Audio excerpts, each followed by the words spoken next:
Boa noite a todos. É com muita alegria que estou aqui hoje nesta troca de ideias, nessa reflexão. Eu não sou muito boa de microfone, vocês vão perceber isso. Então, me ajudem, se vocês perceberem que não estão ouvindo bem, levantem a mão, me mandem um recadinho, por favor. Vou me esforçar ao máximo para que vocês possam entender toda a mensagem que nós queremos passar. O tema da USE hoje é a respeito da Lei de Justiça, Caridade e Amor. E nós estamos divulgando, como falou Balieiro, o livro do professor Jaime. Nós sentimos um grande prazer de estar fazendo esse trabalho. Tem sido muito gostoso e encontrar as pessoas e conviver dentro das casas com a equipe também de espíritos desencarnados que trabalham junto com o movimento tem sido uma coisa muito interessante e muito prazerosa com esse trabalho. Então, nós vamos falar sobre a Lei de Justiça, Amor e Caridade e vamos começar lembrando que Kardec, referentemente às questões de justiça, perguntou aos espíritos, e os espíritos responderam que a justiça... Obrigada. Que a justiça é um sentimento inato no ser. Dizem os espíritos poeticamente que Deus a colocou no coração dos homens. Significa dizer, na verdade, que Deus imprimiu suas leis em suas criaturas e que essas leis são a base da evolução. E como evoluímos? Como que fazemos esse processo tão importante para cada um de nós?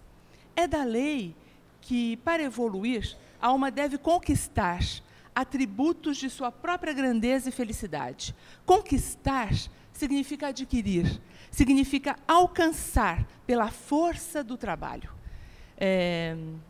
Na verdade, quando nós falamos de conquistar atributos, nós não estamos falando de ganhar. Nós estamos falando de alguma coisa que nós lutamos para conseguir, alguma coisa que faz parte de nós. Para isso, a alma necessita de obstáculos. E, na verdade, os obstáculos são a própria natureza hostil e a matéria adversa, que vai provocar os esforços dessa alma para formar a sua experiência e, ao mesmo tempo, exigir dessa alma que ela exerça o seu poder de escolha, o seu livre-arbítrio, propondo a cada momento, na decisão que tomar, uma visão nova e um novo crescimento em função daquele obstáculo. Assim, a sua vontade vai crescendo e a consciência de si mesmo e de suas possibilidades vai aumentando. É dentro disso que nós evoluímos. No nosso livro, o professor Jaime diz: é a Terra, com suas necessidades, que promove o desenvolvimento do ser e o habilita intelectualmente ao progresso, seja ele material ou espiritual. Porque nós fomos criados para evoluir aqui, nesse planeta. Diz Emmanuel que Jesus, que faz parte do grupo de espíritos eleitos, braços direitos do Criador, recebeu a incumbência da governança do nosso planeta, preparou tudo para nos receber. E a Terra passou a ser, então, a nossa morada no universo. O professor Jaime diz novamente: dores, sofrimentos e rudes experiências moldam lentamente, no correr das vidas, o caráter e os sentimentos dos homens, promovendo saudável lapidação dos instintos para a valorização da pedra preciosa, que é o espírito, aquela flama a habitar o mais íntimo de cada ser. Mas, dizem os espíritos a Kardec, no processo de evolução, esse sentimento inato de justiça se misturam com as paixões. E aí nós nos perguntamos: paixões? Mas o que são paixões? Porque normalmente nós ouvimos dizer: ele está tão apaixonado, ele faz um trabalho apaixonado, quando nós falamos das paixões propriamente, nós falamos de sentimentos violentos, baixos mesmo, sentimento que nos atinge no correr da nossa evolução. É normal nós sentimos isso. Ciúme, inveja, avareza, ganância, ódio, cólera, desejo de vingança, sensualidade exacerbada, possessividade. São sentimentos que fazem parte do processo de evolução. É natural que o tenhamos, mas nós chamamos eles de paixão. E não por acaso, a palavra paixão vem do latim passione, que significa sofrimento. Quando esse sentimento de justiça inato no ser, esse sentimento que Deus colocou em nós, não é, no nosso coração, se mistura a esses sentimentos violentos, essas paixões próprias da nossa evolução, comuns nessa etapa evolutiva que vivemos, a fase da dor, do sofrimento, a fase das provas de expiação, esse sentimento de justiça é alterado por esses outros sentimentos, avareza, ciúme, ódio, orgulho, egoísmo, etc. E isso vai fazer com que nós enxerguemos as coisas, as situações, sobre um ponto de vista falso. Vamos dar um exemplo do ciúme. Se nós temos um casal onde uma das pessoas sofre um ciúme muito grande, quando são os dois, meu Deus, acho que esse casamento não aguenta, essa relação não se sustenta. Mas digamos que seja um. Dificilmente essa criatura que sente ciúmes vai enxergar o outro companheiro sem a paixão do ciúme. Qualquer movimento, qualquer situação vai, na verdade, desencadear nela esse sentimento ou nele.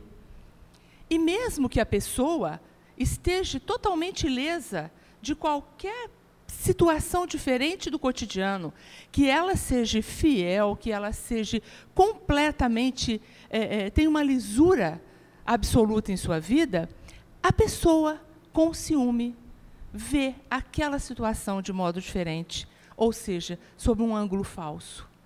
É assim que as paixões nos mobilizam e faz com que, referentemente à lei de justiça, amor e caridade, nós tenhamos esta diferença, seja tão difícil para nós vivenciar essa lei de uma forma mais nobre. Mas, como essa lei está inscrita em nós, é a base da nossa evolução, ela sempre vai se processando ao nosso redor, e a gente vai crescendo e convivendo com isso. E, apesar de custarmos muito a vivenciá-la, ela vai brotando, passo a passo, em nossa vida. E não por acaso, Kardec uniu a lei de justiça, a lei de caridade ao amor. Na questão do Livro dos Espíritos, na 886, uma questão muito conhecida e muito querida para nós, Kardec pergunta aos espíritos, qual é o sentido da caridade, como entendia Jesus? E os espíritos respondem, benevolência para com todos, indulgência para com as imperfeições alheias, perdão às ofensas. Se nós só praticássemos essa questão do Livro dos Espíritos, nós já mudaríamos a face do planeta. Na verdade, é muito difícil para nós, não é? Porque quando a gente pensa em benevolência, em indulgência, em perdão, passa a ser exigido de nós outras condições, passa a ser exigido que a gente deixe as nossas paixões e aqueles sentimentos de lado. A lei de justiça, ela significa, na verdade, desejar aos outros, senão o que se deseja para si mesmo.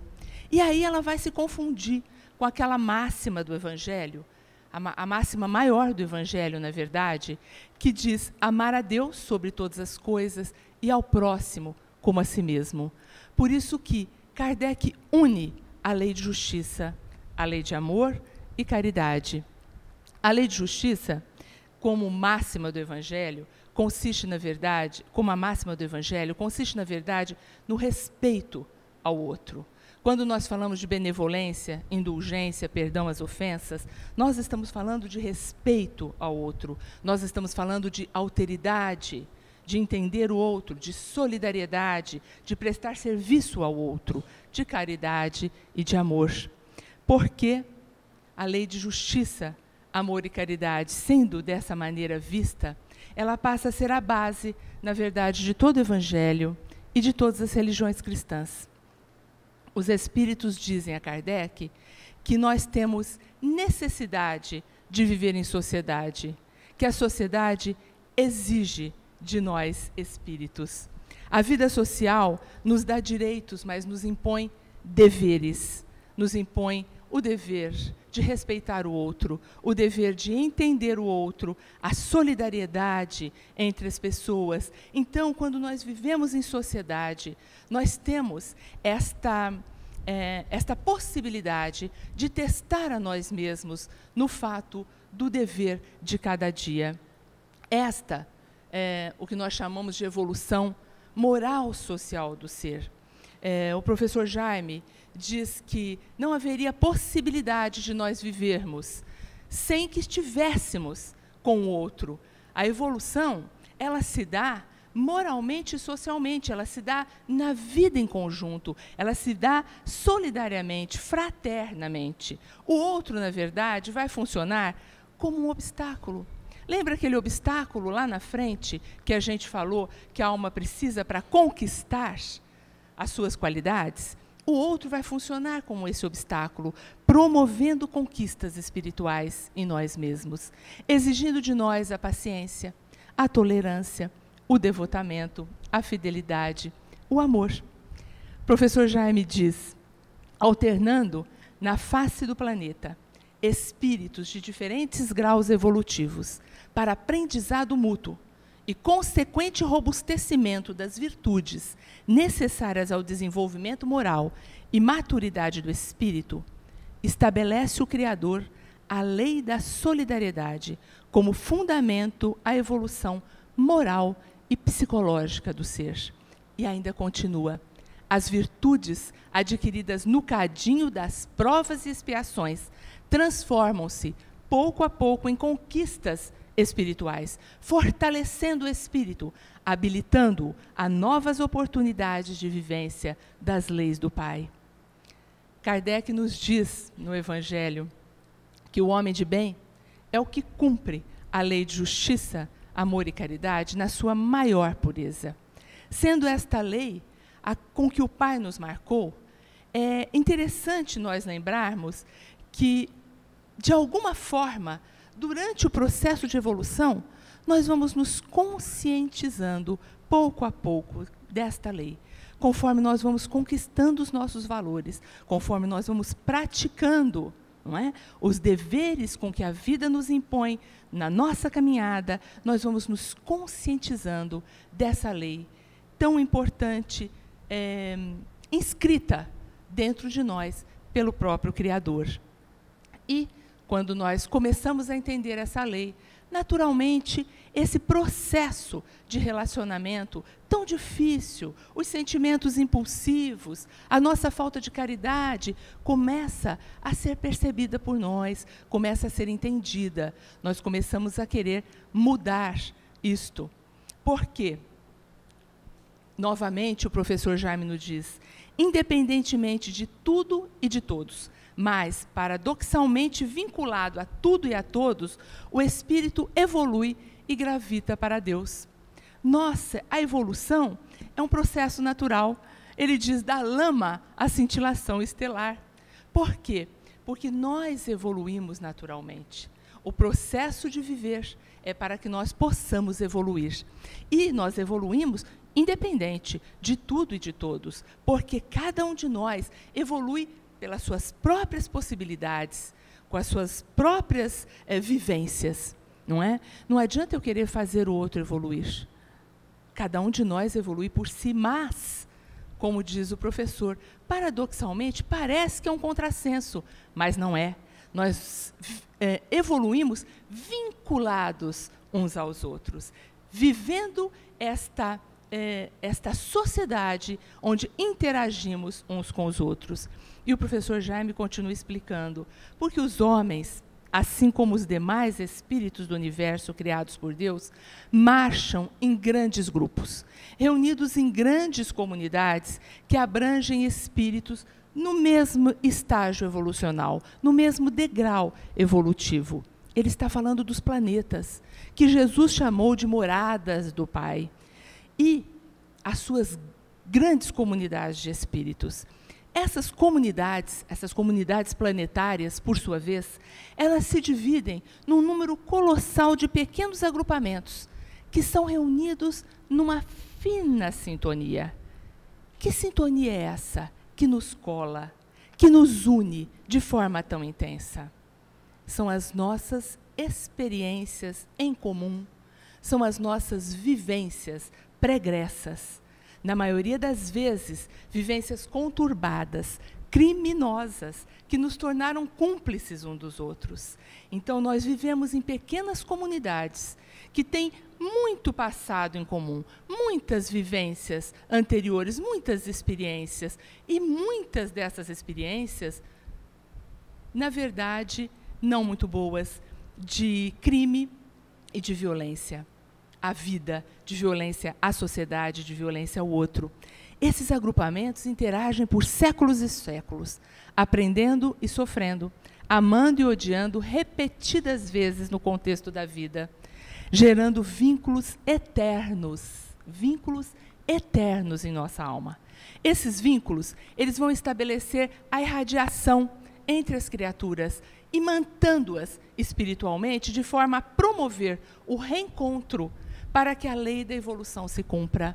É assim que nós nos encontramos, vida após vida, ou se passarmos várias vidas sem nos encontrarmos com alguém do passado, de repente, a vida promove esse reencontro, porque estamos imantados pelas nossas experiências, imantados pelos nossos compromissos do passado. Aquele cúmplice, hoje o filho adorado, aquele adversário aguerrido, odiado, hoje o companheiro de lutas, ou mesmo a esposa dedicada. Não por acaso nós vamos nos entrelaçando nesta fina sintonia, diz o professor Jaime. Vidas que se chocam no torvelino das emoções do passado, intransigência e arrogância, egoísmo e orgulho exacerbados pela viciação, causando danos e sofrimentos profundos, obsessões cruéis, subjugações que levam ao suicídio, fascinações que conduzem ao crime. E nós conhecemos essa história. Como conhecemos? Como fazer? Como passar da arrogância, da presunção, do desprezo pelo outro, para o respeito, para a alteridade? Como passarmos das relações de desamor para as relações de justiça, caridade e amor? Enfim, como nos tornarmos um homem de bem? Aquele homem de bem que Kardec fala no nosso Evangelho. Bem, é necessário impor silêncio a esses sentimentos doentios que convivem conosco, dominar com o poder da nossa vontade nossas baixas paixões, aprender com a dor, com o sofrimento, com a convivência do outro e tentarmos mudar essa situação, com a diferença de que hoje nós estamos mais conscientes. A doutrina espírita, o Consolador Prometido, tem nos aberto os olhos e nós começamos a entender melhor as exigências do momento atual. O professor Jaime nos fala do ideal espiritista, nos fala diretamente a nós, espíritas, a nós que acreditamos que a doutrina espírita é transformadora. Ele fala do poder da nossa vontade, dominando as nossas paixões. Ele fala de um mundo melhor, quando nós conseguimos pensar de forma melhor. Ele usa exatamente a palavra irrepreensível. Pensar de maneira irrepreensível, que nós não tenhamos dúvidas em pensar bem. Porque nossas emissões fluídicas fazem a psicosfera desse planeta. E depende do nosso bem pensar a mudança desse planeta de provas e expiação para um planeta de regeneração. E o professor é muito otimista nisso. Ele não fala de forma negativa, nem de forma catastrófica, muito pelo contrário. Tanto que quando nós pensamos na capa do livro, nós pensamos nessa capa plácida, essa capa que mostra para nós aquele mundo que nós queremos, aquilo que nós esperamos, a felicidade que nós ansiamos num mundo de paz, afinal, num mundo de justiça, de caridade e amor, não é? E o homem de bem, ele viverá com certeza num mundo melhor, porque ele vai fazer para si um mundo melhor. Então, o nosso objetivo é fazer para nós mesmos esse mundo melhor. Essa terra do amanhã, como chama o professor Jaime, a terra da promissão, a terra que Jesus nos revelou lá há 2000 anos atrás. E se no princípio o desafio às nossas almas era dominar a matéria diversa para conquistarmos o progresso intelectual, hoje nos alerta, nessa publicação, o professor, hoje o progresso intelectual que tem proporcionado ao homem dar passos cada vez maiores em relação ao outro, hoje que nós possuímos, enquanto humanidade, o domínio de técnicas cada vez mais avançadas para o domínio da matéria, seja ela viva ou inerte. Hoje que a ciência tem capacitado o homem para o progresso material e inegável crescimento tecnológico em todos os setores da vida, da biologia molecular às ciências da informação, permitindo o uso em série dessas técnicas. Basta que a gente veja o uso do celular, o uso das células-tronco.